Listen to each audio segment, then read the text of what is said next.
అన్నా ఇప్పుడే చూశాను దేవరా మూవీ. నిజంగా ట్రైలర్ చూసి ఏమో అనుకున్నాను కానీ చాలా అంటే చాలా బాగుంది. అసలు మైండ్ పోతుంది అనమాట. ఊర మాస్ అనమాట.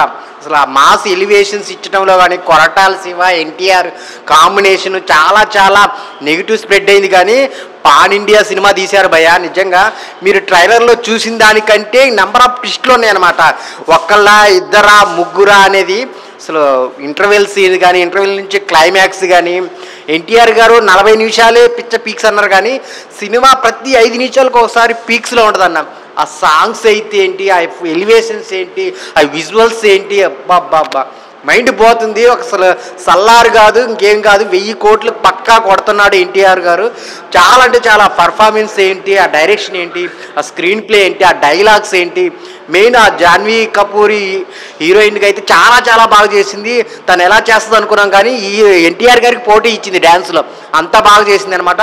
మెయిన్ స్టోరీ పాయింట్ అన్న నిజంగా ఒక మాస్ ఆడియన్సే కాదు ఫ్యామిలీ ఆడియన్స్కి కూడా కొన్ని సీన్స్ ఉన్నాయన్నమాట. ఆ సీన్స్ పెట్టి రావచ్చు అనమాట.